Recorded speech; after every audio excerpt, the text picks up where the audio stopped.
하늘에서 나서 내게 들리던 음성이 또 내게 말하여 이르되 내가 가서 바다와 땅을 밟고 서 있는 천사의 손에 펴 놓인 두루마리를 가지라 하기로 내가 천사에게 나아가 작은 두루마리를 달라 한즉 천사가 이르되 갖다 먹어 버리라. 내 배에는 쓰나 내 입에는 꿀같이 달리라 하거늘 내가 천사의 손에서 작은 두루마리를 갖다 먹어 버리니 내 입에는 꿀같이 다나 먹은 후에 내 배에서는 쓰게 되더라. 아멘. 히브리서 11장 말씀을 보게 되면 믿음의 사람들을 소개하고 있습니다.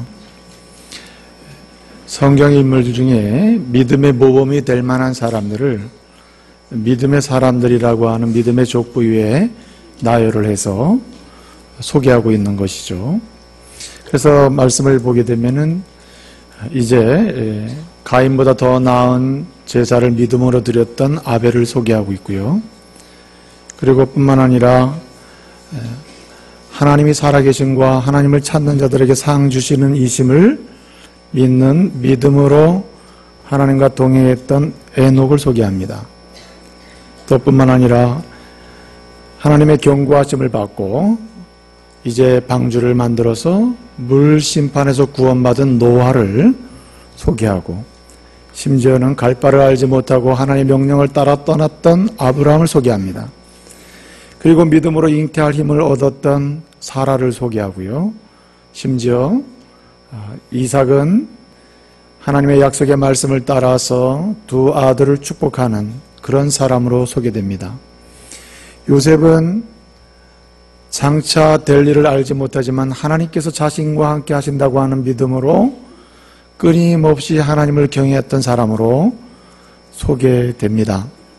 또 뿐만 아니라 이제 모세는 바로의 공주인 그 공주의 아들임을 거절하고 스스로 하나님의 택한 백성이여 선민임을 자부하면서 하나님의 일에 참여하는 인물로 모세를 소개하는 것을 볼 수가 있습니다. 어디 그뿐입니까? 심지어 사사들을 소개하고 있는데 사사들의 여러 이름을 한 번에 소개하면서 이들이야말로 믿음의 사람이라고 소개합니다. 여러분, 이스라엘 백성들이 가나안에 들어가기 위해서 정탐꾼을 보냈죠. 정탐꾼을 믿음으로 바라보고 이들은 하나님의 백성을 이 땅에 들어오도록 하기 위해서 하나님이 보낸 사람들이라는 믿음으로 그들을 보호하고 살려주었던 기생 라합을 믿음의 사람으로 소개합니다. 여러분, 이처럼 히브리서 11장에 소개되고 있는 그런 믿음의 인물들, 참 믿음이 성숙하고 뛰어나고 강하고 담대한 믿음으로 하나님의 사랑받았던 사람임을 우리는 알 수 있죠. 근데 그들을 꿰뚫고 들어가는 맥이 있는데 그들이 어떻게 믿음의 사람이라고 칭함을 받고 또 믿음의 사람이라고 특별하게 언급에 대해서 소개되고 있을까? 그들의 공통점이 있습니다. 그 공통점은 뭐냐면 다 말씀과 관련이 있다는 말입니다.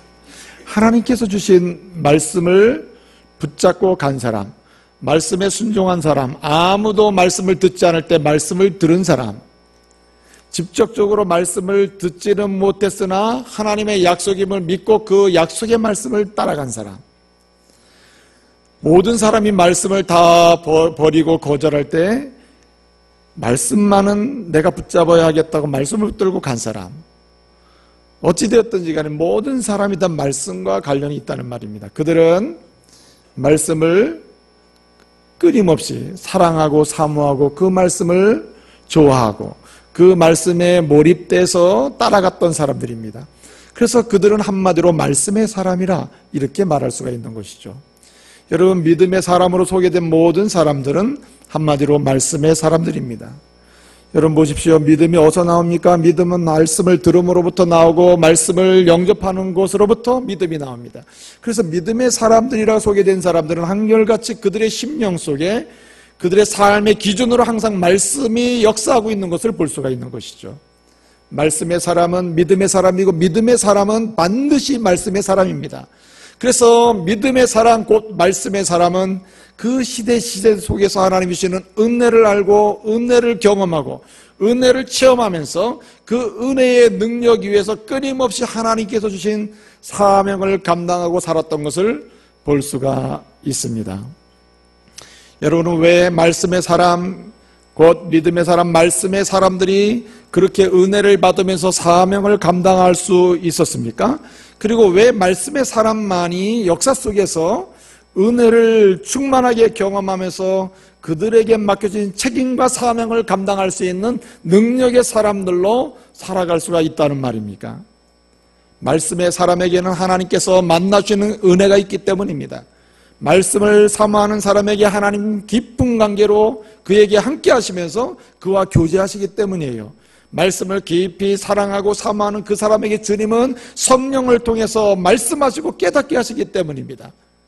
말씀을 사랑하는 그 사람에게 성령 하나님은 역사하셔서 성령의 능력으로 그와 동행하시고 그에게 힘주시기 때문에 그는 역사 속에서 은혜를 받을 뿐만 아니라 은혜를 나누는 사명을 감당하며 살게 되는 것입니다. 여러분, 말씀의 사람만이 풍성한 은혜를 경험하고 누릴 뿐만 아니라 내가 어떤 사람이며 내가 어떤 자리에 있어야 하며 내가 할 일이 무엇인지를 발견할 수 있기 때문에 그는 사명을 감당하는 사람으로 역사 속에 수염을 입을 수가 있는 것입니다. 오늘 사도 요한이 예수 그리스도를 통해서 받은 바 말씀을 기록한 요한계시록을 보게 되면 그 말씀은 예수 그리스도의 재림을 기점으로 해서 이제 세상에 종말이 오게 되는데 이 세상에 올 종말 이전에 이 땅에 임하게 될 그런 재앙과 환난에 대해서 말씀을 기록합니다. 그래서 그 재앙과 환난에 대해서 우리는 흔히 이렇게 부릅니다. 3대 7중 재앙이라. 7인 재앙, 7 나팔 재앙, 7 대접 재앙. 예수님께서 재림하시기 이전에, 그래서 세상에 종말이 오기 이전에 세상 속에는 이런 3대 7중 재앙이 임하게 된다는 말입니다. 여러분, 그 재앙을 우리가 일일이 살펴보게 되면 그 재앙을 감히 감당하거나 그 재앙 앞에서 피할 자가 없다고 했습니다. 그래서 계시록 6장 마지막 절을 보게 되면 누가 진노의 날에 이 진노와 재앙을 누가 피하여 누가 능히 서리요라고 말씀하고 있습니다. 아무도 그 재앙과 진노를 피할 수가 없다는 것이죠. 그런데 그러한 재앙과 진노를 피할 자가 있다는 말이면 누가 피한다는 말입니까? 하나님의 교회요, 하나님의 백성이요, 성도만이 그 재앙을 피할 수 있고 그리고 하나님의 구원의 은혜를 누릴 수 있다고 요한계시록은 말씀해 주고 있습니다. 그래서 하나님의 교회, 하나님의 백성, 성도가 그 재앙의 날에 어떻게 그 재앙을 피할 수 있는가? 하나님의 은혜로 믿음 가운데서 피할 수 있음을 말씀해 줍니다. 뿐만 아니라 한 가지 더 말씀해 주는데 요한계시록은 이것을 말씀합니다. 그러면 그런 재앙의 날에 하나님의 은혜로 믿음 가운데서 그 재앙을 피할 수 있고 이길 수 있는 성도들이 그 재앙의 날, 진노의 날에 감당해야 될 사명이 무엇인가? 그 사명이 무엇인지에 대해서도 말씀합니다. 그것이 무엇입니까? 하나님의 택한 백성들을 하나님께로 돌아오게 하는 일과 그 재앙과 진노의 날에 반드시 피하고 하나님께로 돌아와서 은혜를 입어야 될 사람들에 대해서 복음을 전하고 주님을 소개하고 심판의 주님을 소개하고 창조주를 소개하고 새하늘과 새 땅을 예비하시는 주님을 소개하는 사명이 하나님의 은혜로 그 재앙의 날을 피하고 그 진노를 피해서 하나님의 구원의 은혜를 누리는 그 사람들이 해야 될 사명임을 말씀하고 있습니다. 여러분, 그런데 문제가 무엇입니까? 그렇게 그 사명을 진실로 감당하고 그 재앙의 날에 은혜를 누리면서 그 사명을 감당할 사람이 도대체 어떤 사람이냐 하는 거예요. 그 사람이 어떤 사람입니까? 말씀의 사람이라는 겁니다. 말씀의 사람만이 진노와 재앙의 날에 그리고 심판의 날에 하나님께서 책망하시는 그 날에 그 모든 것을 견디면서 뭐합니까? 하나님의 은혜의 말씀을 증언하고 그리스도의 십자가를 전해서 예수 이외에는 살 길이 없음을 전할 수가 있다는 말입니다. 복음을 전할 수가 있다는 말이에요. 어떤 사람? 말씀의 사람만이. 이것을 조금 더 확장해서 적용해 보면 무너지고 쓰러지는 가정을 세울 수 있는 사람은 어떤 사람인가? 말씀의 사람이란 말이죠. 약해지고 있는 교회, 무너지고 있는 교회, 힘이 없어지고 무력해서 세상으로 지탄받고 비판받는 교회를 하나님의 교회로 온전히 세워가면서 하나님께 뜻하신 일들을 감당할 수 있는 사람은 어떤 사람인가? 말씀의 사람이라는 거예요. 참으로 끊임없이 어둠의 세력에 물들어서 타락해가는 이 세상 속에서 한 줄기 복음의 빛을 비추고 십자가의 빛을 비추고 예수의 빛을 비춰서 살 길을 제공하고 안내해 줄 수 있는 그 사명을 감당할 수 있는 사람은 누군가? 말씀의 사람이라는 말입니다. 말씀의 사람만이 그 사명을 감당하고 은혜를 나누고 은혜를 받으며 역사 속에서 당당히 살아갈 수 있다는 말이에요. 그렇기 때문에 우리는 말씀의 사람이 되어야 합니다. 하나님께서 먼저 저와 여러분을 불러주신 이상 우리는 말씀의 사람으로 견고하게 서야 하는 거예요. 여러분, 말씀이 없는 신앙이란 모래 위에 세워진 집과 같아서 한순간에 무너져 버립니다. 그렇게 오랫동안 예수를 믿었는데 어느 날 갑자기 세상으로 나가는 사람이 있습니다. 사람들은 궁금해요. 그 사람이 정말 믿음이 있었는가? 아니면 정말 믿음이 정말 있었던 말인가? 아니면 믿음이 없었는데 속이고 있었던 말인가? 여러 가지를 이야기할 수 있습니다. 물론 믿음이 없는데 형식적으로 종교인이 돼서 속이고 교회 내에서 신앙생활을 하는 모습으로 남아 있다가 그렇게 나갈 수도 있습니다. 그러나 때로는 믿음이 있음에도 불구하고 교회를 떠나는 시험에 들어서 그렇게 나가는 경우도 있습니다. 그런 경우에 왜 그렇게 믿음이 순식간에 무너지고 그리고 약한 믿음 속에서 그렇게 세상으로 나가는 그런 시험에 들게 될까요? 그 이유는 말씀의 부재입니다.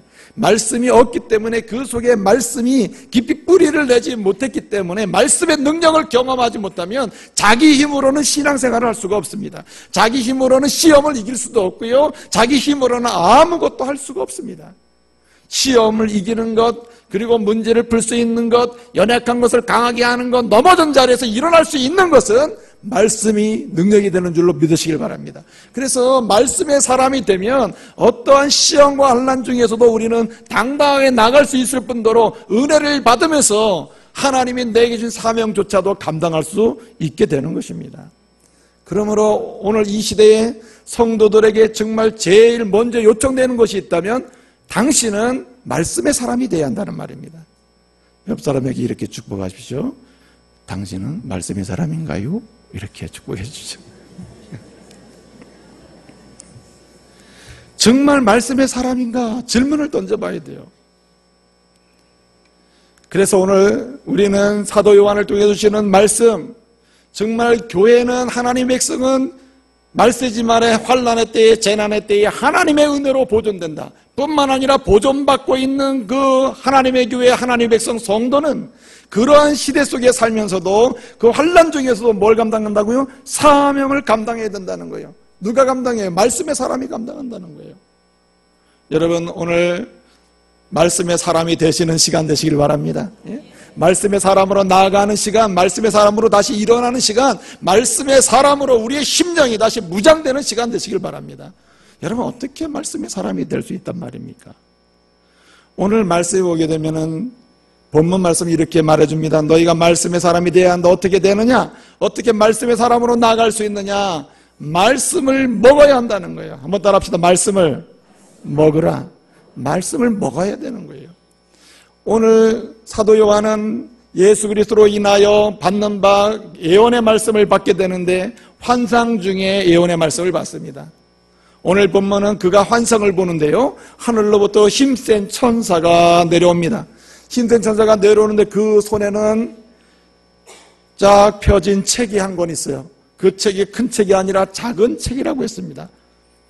여러분, 이전에는 책이 오늘처럼 이렇게 돼 있지 않죠. 두루마리로 돼 있죠.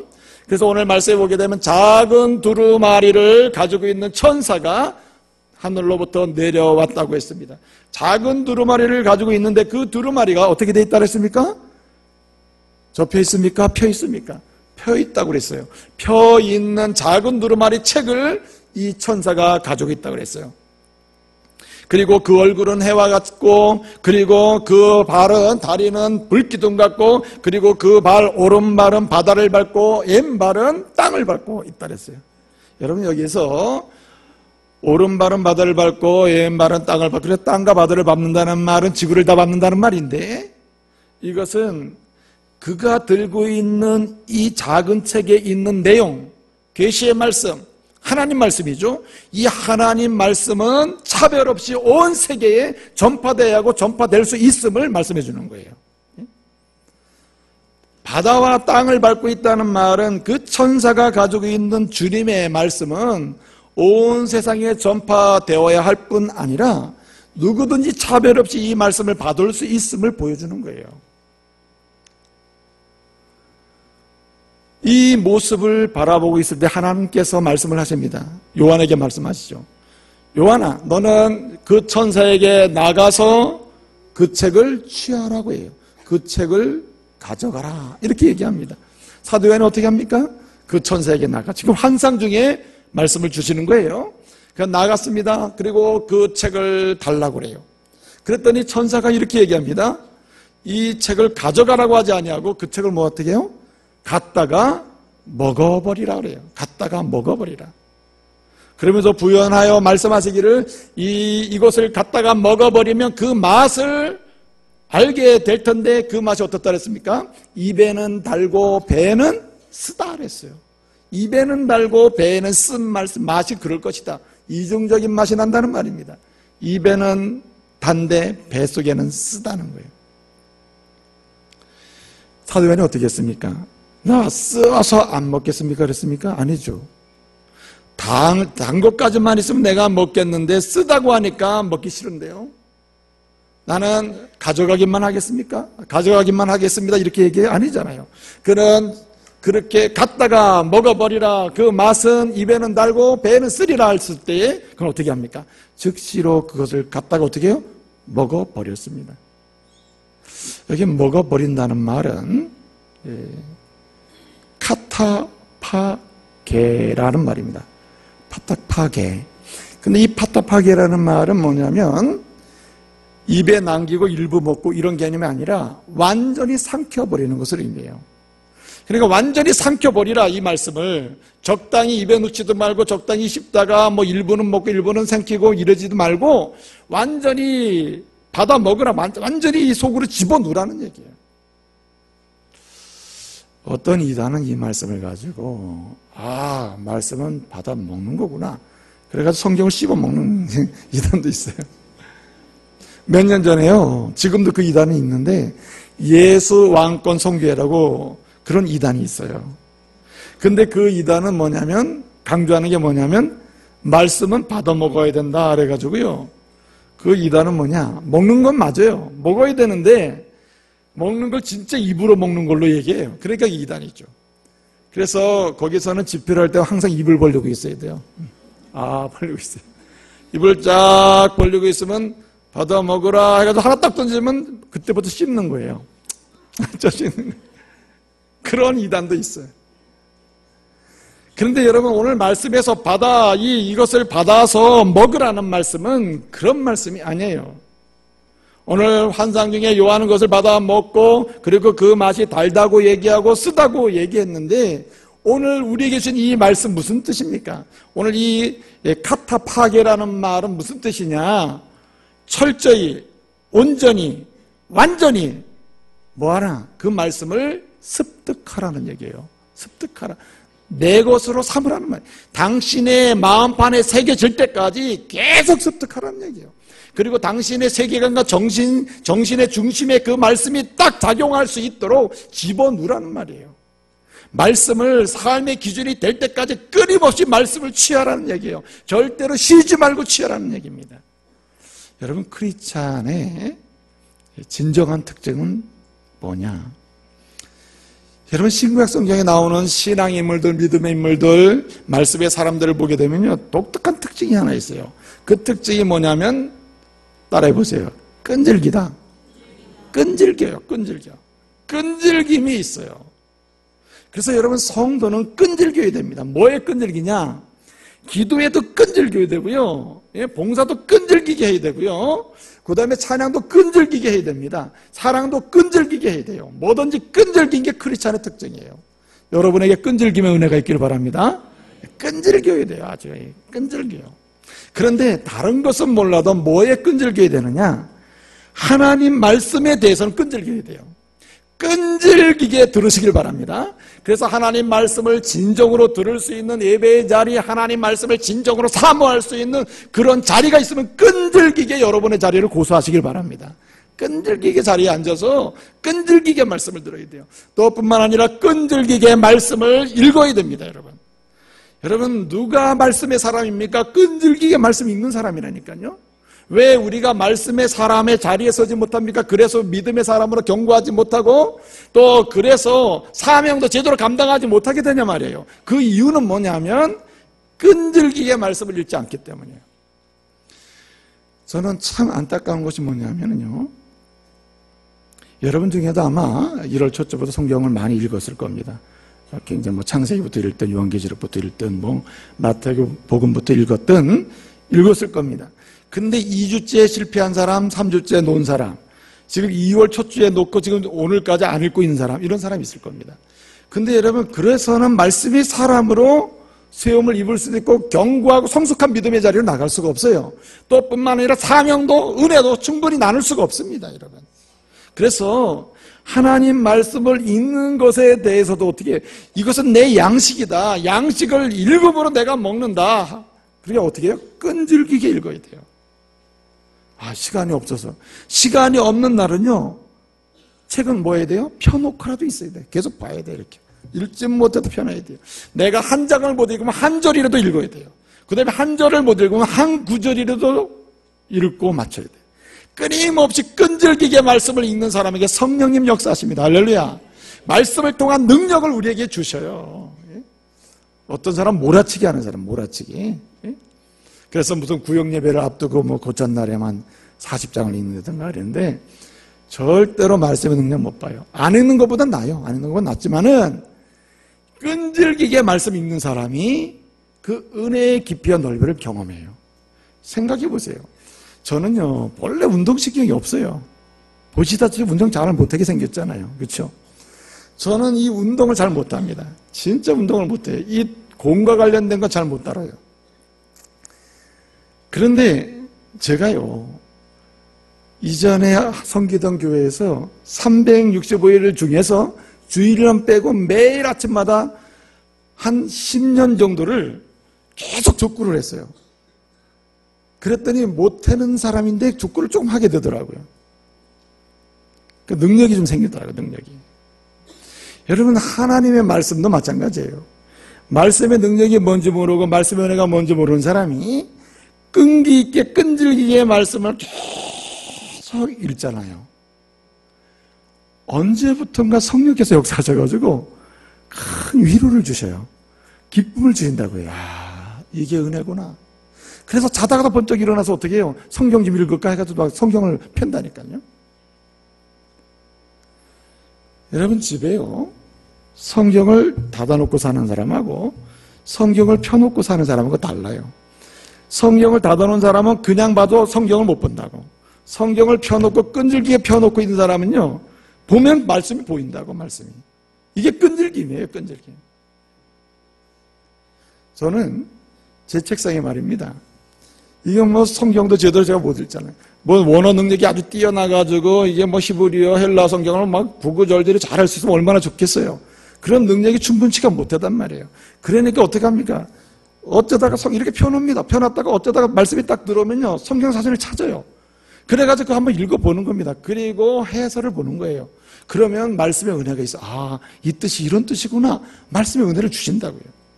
끈기 있게 말씀에 가까이 나가려고 하는 사람은 말씀이 가까이 해주시는 은혜를 입습니다. 여러분 끈기 있게 끈질기게 말씀 사모하시길 바랍니다. 여러분, 끈질기게 말씀을 암송해야 돼요. 어떤 사람은 내 아는 말씀 암송 못한다, 이런 사람, 여러분, 나는 올 한 해 이 말씀은 암송하니라. 구원에 관한 말씀, 예수 그리스도의 십자가에 관한 말씀, 예수밖에는 길이 없다고 하는 이 말씀 한 구절만큼은 내 평생에 구구절절히 그냥 암송하고 말리라. 올 한 해 한 구절만 정해도 말씀 함성에 끈질기게 매달리는 사람은 한 구절이 아니라 몇 구절씩 함성함으로 은혜 받을 줄로 믿습니다. 그게 끈질김이에요. 끈질김이 있어야 되는 거예요. 여러분, 끈질기게 말씀을 묵상해야 하는 거예요. 끈질기게 말씀을 묵상할 때에 하나님은 그 말씀의 깊이를 알게 하고 넓이를 알게 해서 습득하게 해요. 깨닫게 해요. 그 말씀의 의미를 더 풍성하게 경험하게 해요. 그래서 그런 사람 앞에는 이단이 들어올 수 없어요. 여러분, 왜 이단과 사이비 종교에 잠깐 빠집니까? 말씀을 몰라서 그래요. 말씀을 깨닫지 못하고 말씀의 은혜를 경험하지 못하니까 날마다 이것이다 저것이다 하면서 자꾸만 유혹해오는 사람들 앞에 넘어지게 되는 겁니다. 여러분, 초대교회를 보게 되면 대표적인 이단이 처음으로 두 개가 생겼어요. 그 첫 번째가 뭐냐면 영지주의 이단이 생겼어요. 그 영지주의라는 이단은 뭐냐면 성경에서 말씀을 빼는 이단이에요. 원래 이단은 두 종류밖에 없어요. 크게 하나는 말씀을 빼는 게 이단입니다. 66권 성경에서 말씀을 자꾸만 빼요. 이것도 빼고 저것도 빼고 자꾸만 빼내면서 자기가 원하는 대로 만들어갑니다. 그것이 이단이에요. 여러분, 초대교회의 영지주의라는 이단이 바로 빼는 이단이에요. 빼는 이단. 그래서 하나님은 계신데 그 하나님 밑에 여호와가 계시고 또 여호와보다는 조금 능력이 더 많은 예수가 있다고 이렇게 얘기해요. 이 성경에 잠깐 뺀 거거든요. 그래서 이 여호와라는 신은, 하나님 밑에 있는 여호와라는 신은 실패했기 때문에 이 여호와와 관계된 구약 성경은 다 빼버려야 되나. 그래서 구약 성경 다 빼버렸어요. 그 다음에 심지어는 또 혹시나 구약과 관련된 말씀 신약에 있으면 이것도 빼버려야 된다는 거예요. 그래서 히브리서를 빼버렸다고. 히브리서에는 구약의 제사제도와 대대장 선지자에 관한 얘기가 나오거든요. 그러면서 예수님을 소개하는데 구약에 관계된 걸 다 빼버리는 거예요. 빼버리는 이단이 있다고. 빼버리는 이단. 근데 여러분, 또 더하는 이단도 있습니다. 더하는 이단 있죠. 더하는 이단. 두 번째 이단은 더합니다. 뭘 더합니까? 자기가 원하는 걸 더하는 거죠. 그 중에 대표적인 더하는 이단이 몬타니즘이라는 이단이 있습니다. 이 몬타누스라는 사람이 만든 이단인데 이건 뭐냐? 자기가 보혜사 성령을 받아가지고 자기가 능력 있게 말하는 게 이게 말씀이라는 거예요. 그러므로 성경 66권 성경에다가 자기가 직통계시 받는 거를 자꾸만 더하는 겁니다. 직통계시 받았다고 하면서 이제 계속 더하는 거죠. 예? 계속. 예, 아직도 점 보는 분들 있죠. 예? 아들 결혼하거나 또 무슨 집안에 무슨 대소사를 하는데 날 잡는 사람 있잖아요, 날. 예? 그럼 날 봐가지고 점집 가서 본다든가 철학관 가서 본다든가 해가지고 날 보는 분, 예? 날 잡는 분이 있어요. 그리고 또 저한테 목사님 좋은 날 잡았습니다. 예? 그래가지고, 예. 좋은 날 잡았다 그러는데 그 제가 눈치를 보고 이분이 또 점집 갔구나 이렇게 했겠구나. 그래가지고 좋은 날 잡았다 그래가지고 그거 누가 잡아줬어요? 그런 게 있습니다, 목사님. 그런 게 있다고 그러면 가가지고 잡아오는 거예요. 여러분 따라하세요. 날은 어떻게 잡는 거냐면 따라하세요. 막 잡는 거다. 날은 막 잡는 거예요. 어떻게 잡느냐? 하나님이 내게 주시는 좋은 날인 것 같으면 그냥 잡는 겁니다. 하나님을 기쁘시게 할 수 있다. 그럼 잡는 거예요. 오늘 같은 날은 참 하나님이 원하시는 날이니까 이렇게 잡으면 돼요. 그리고 앞으로 날 잡을 사람 저한테 오셔서 돈 내시길 바래요. 왜 점집에 갔다가 돈을 주냐고. 예? 제가 아주 성경적으로 좋은 날 잡아드릴게요. 하나님께 헌금하고. 참 기가 막히다, 기가 막혀. 여러분 다 그 사람들이 뭐합니까? 자기가 찍으면 뭐가 들려오고 구슬해보면 뭐가 오고 이거 해보면 뭐가 계시가 온다고 그런단 말이죠. 요즘에 크리스찬들 중에도 이렇게 점쟁이 신앙 가진 사람이 많아요. 세상의 점쟁이와는 조금 다르지만은 신앙을 가장한 점쟁이가 있다고. 내가 당신 이렇게 기도해보니까 당신은 뭐라 해야 되겠고, 당신은 아주 점을 친 분이 있다고. 어떤 분 목사님 나 어디 기도받고 왔는데요. 저보고요, 신학회래요, 신학. 그건 누가 점쳐주는 게 아니에요. 본인이 하나님의 말씀을 삼하고 말씀 속에 들어가서 자신의 인생을 돌아보니 내가 이렇게 산 것은 헛것이요 내가 돈을 벌어도 의미가 없고 그렇게 결론을 내고 주님이 나를 부르시는구나. 그래 나는 이제 내 인생을 내가 본 거 다 써가면서 주를 위해 살겠다. 소명받고 가는 거지. 누가 찍어줍니까 이렇게? 그게 현대판 점쟁이에요. 기독교의 점쟁이라. 기독교 점쟁이. 신앙을 가장한 점쟁이들이 교회 안에 얼마나 많은지 몰라요. 예? 오늘 이 시대에 많은 사람들이 몬타니즘, 바로 성령, 잘못된 성령 운동에 빠져가지고 신비주의에 빠져서 신앙을 왜곡시키는 사람이 많습니다. 그래서 계속 도하는 거예요. 성경에서 말하지도 않는 것을 자기가 보았다, 들었다, 느꼈다 하면서 막 얘기해요.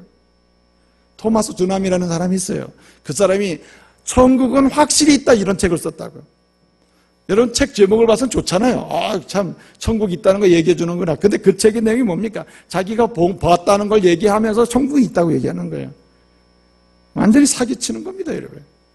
설사 자기가 천국을 경험하고 뭔가 신앙적인 체험을 했다 하더라도 그것은 객관화시킬 수가 없어요. 그건 지극히 주관적이에요. 하나님이 그에게 준 독특한 은혜일 뿐입니다, 여러분.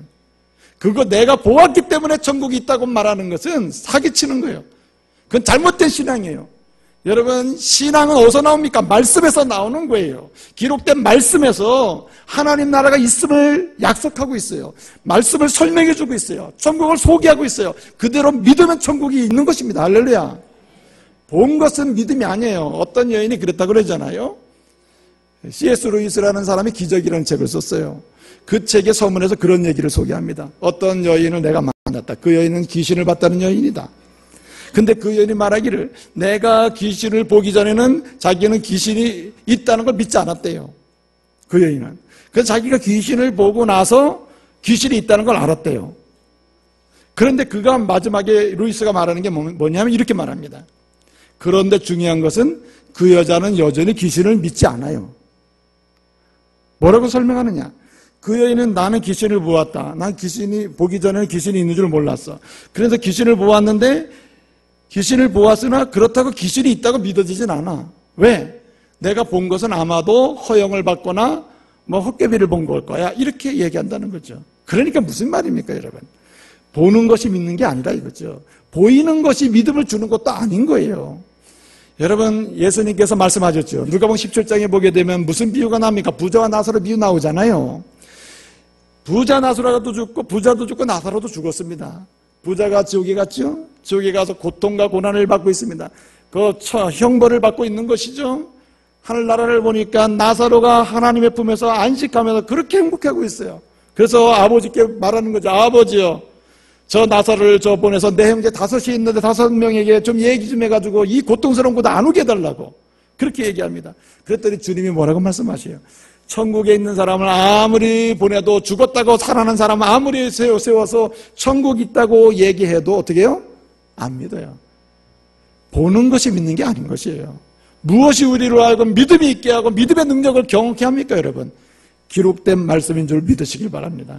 그래서 여러분 보세요. 말씀을 먹고 말씀을 깨닫고 습득하고 말씀이 내 것이 되도록 말씀을 내 심령 속에 집어넣고 내 세계관 한가운데 말씀이 들어오게 하고 끊임없이 말씀을 삼으면서 말씀에 가까이 나고 끈질기게 말씀 앞으로 나갈 때 그 사람이 말씀의 사람이 돼서 여러분 몬타리즘 같이 더해는 이단도 물리칠 수 있고 빼는 이단도 물리칠 수 있음을 믿으시길 바랍니다. 왜 자꾸만 이단에 넘어가냐? 또 뿐만 아니라 여러분 요즘에 사이비 종교 자꾸만 넘어가. 사이비 종교. 사이비는 뭡니까? 성경을 빼지도 않고 더하지도 않는데 사이비. 그래서 사이비예요. 성경을 더하거나 빼지는 않습니다. 근데 어떻게 하느냐? 성경을 자기 멋대로 해석하는 거예요. 자기에게 맞도록 해석하는 거예요.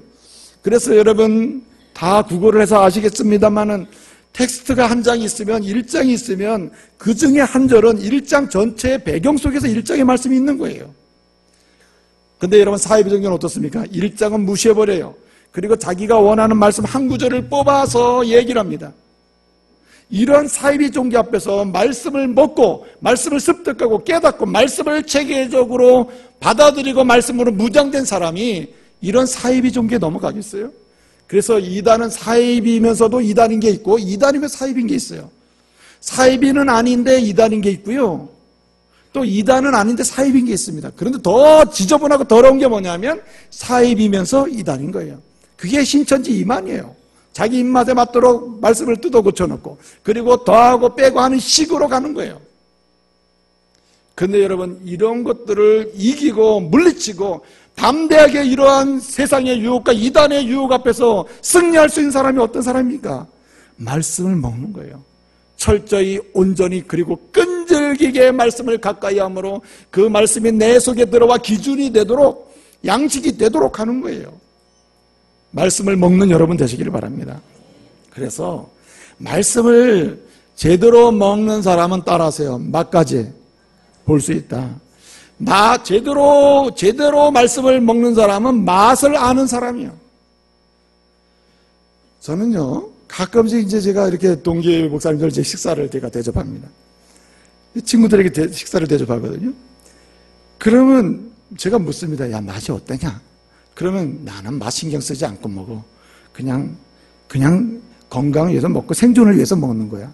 뭐 이렇게 비장하냐 말이에요. 에? 무슨 생존을 위해서 밥을 먹어. 에? 그래서 제가, 야, 그래도 맛은 어떤지 좀 얘기 좀 해봐라. 야, 사주는 사람 미안하잖아. 그러니까 그 신경 쓰지 않는다니까. 끝까지 맛 얘기 안 한다고.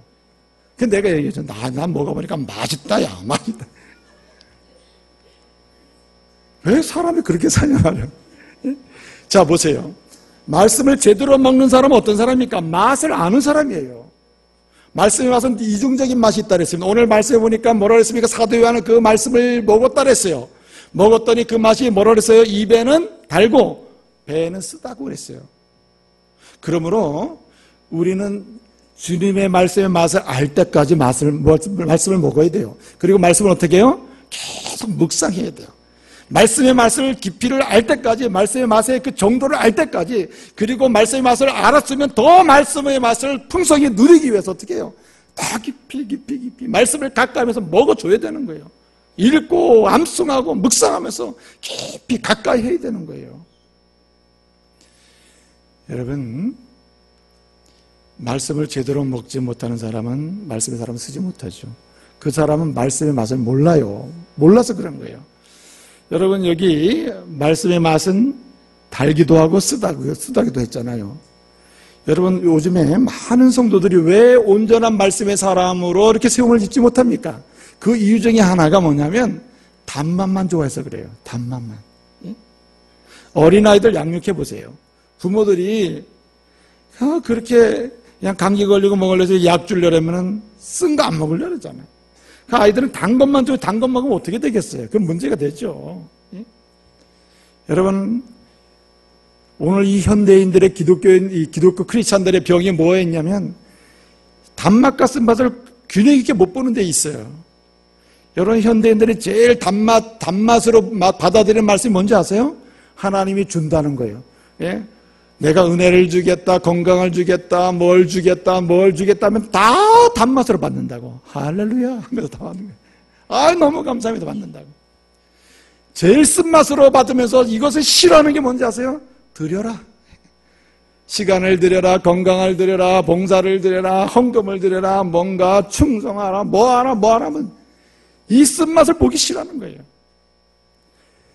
그래서 하나님께 받기만 하는 맛, 단맛, 자기가 생각하는 이 단맛의 말씀만 받는 사람은 반쪽짜리 말씀의 사람이 되기 때문에 온전하지 못하는 거예요. 시험이면 넘어진단 말이죠.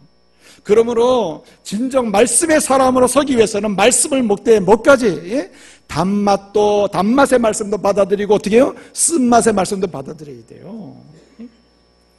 내가 너희를 사랑한다. 내가 너를 지명하여 불렀다. 내가 너는 내 것이야. 내가 너를 사랑해.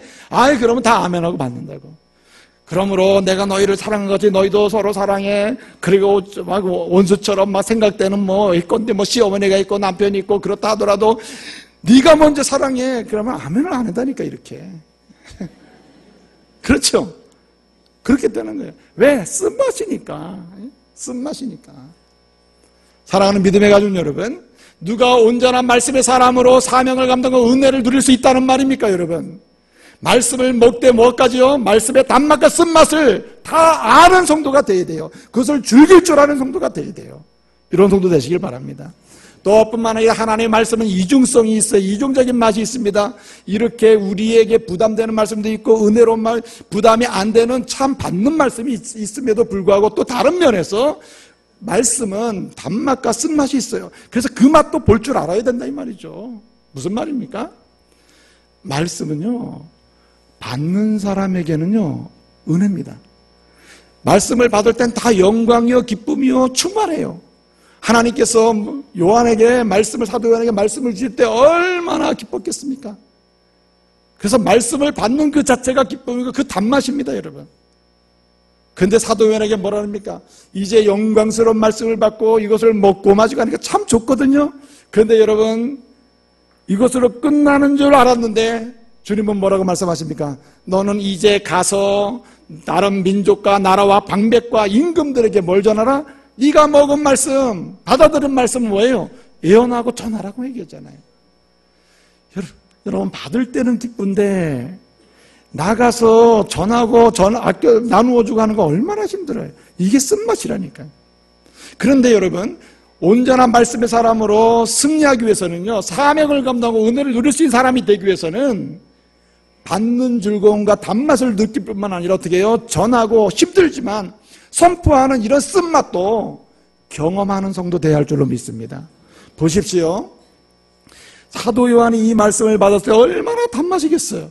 근데 여러분, 이 전하라고 해요. 이 전하는 게 어떻습니까? 환경이, 박해의 환경에, 핍박의 환경에 전하다가 죽을 수 있는 환경이거든요. 이건 보통 쓴맛이 아닌 거라요.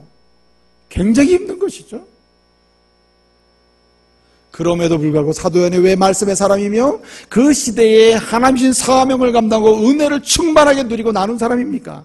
그는 말씀, 받는 말씀의 단맛과 전하고 나누어주는, 참 목숨을 담보로 해서 나누어주고 전파하는 이 말씀의 쓴맛도 그는 보았기 때문이에요.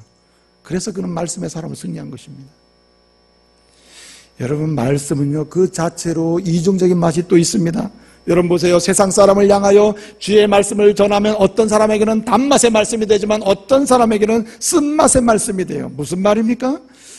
십자가의 구원의 복음을 세상 속에 전하게 되면 이 구원의 복음을 받아 영접하는 사람에게는 생명을 얻는 단맛을 느끼게 돼요. 그러나 이 말씀을 거절하고 받아들이지 않고 순종하지 않고 불순종하는 사람은 어떻습니까? 진노의 심판의 대상이 되고 최후의 날의 심판의 대상이 돼서 그는 생명을 누리지 못하니 그는 쓴맛을 보게 되는 거예요.